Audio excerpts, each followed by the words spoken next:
Hello and welcome to today's Painful Thought. Today we return to our journey on love's painful thoughts. Payneful Thoughts. Book 1. Love is a balance of giving and receiving. That idea of a balance in love, it sounds so straightforward in theory, doesn't it? Like a simple scale. But in practice, it's much more fluid. It's less about keeping a perfect score and more about a general sense of equity over time. You just know when it feels off. I see this a lot with couples. The concept of a secure base in attachment theory is relevant here. Bowlby, 1988. It's meant to be a two-way street. Both people should feel they have a safe haven in the other.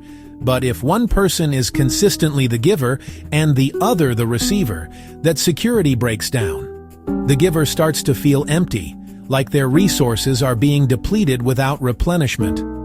The receiver might feel guilty or even smothered, but they can also become unconsciously dependent. It stops being a partnership and starts to feel like a caregiving dynamic, which isn't sustainable for adult romantic love. This is where the idea of bids for connection from Gottman's research is so practical. Gottman and Silver, 1999. Giving and receiving happens in tiny moments all day long. It's not just about big sacrifices.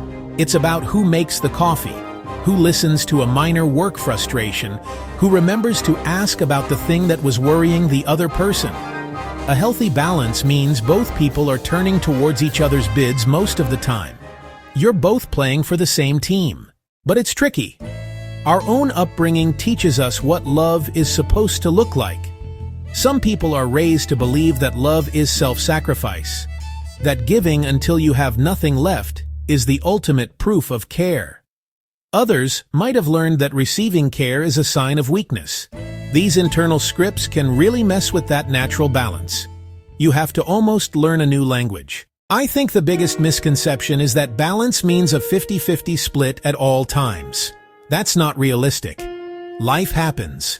There will be seasons where one partner needs to give 70% because the other is going through a crisis, a demanding work project, or an illness.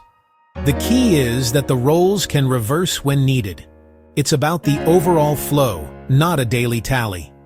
The problem is when a temporary 70-30 split becomes the permanent unspoken rule. The feeling of resentment is usually the clearest signal that the balance is off. Resentment is what happens when your giving feels unnoticed or unreciprocated. It's a much better indicator than any abstract rule. If you find yourself keeping a mental scorecard, that's a sign that the mutual aspect has broken down and a conversation is needed. In your closest relationship, does your giving typically feel chosen and willing, or does it sometimes feel like an obligation? What influences that feeling? How comfortable are you with receiving care or help? Do you ever find yourself deflecting it? And if so, what's the underlying worry? Can you identify a period in a relationship where the balance naturally shifted for a time? How was that navigated, and what was the outcome? What is one small, concrete way you could receive better this week, perhaps by accepting a compliment without downplaying it or openly stating a need? If you felt a lingering resentment about imbalance, what would be a gentle, non-accusatory way to start that conversation? Thank you for watching. Please like, comment, and share. Until next time, I wish you less painful thoughts.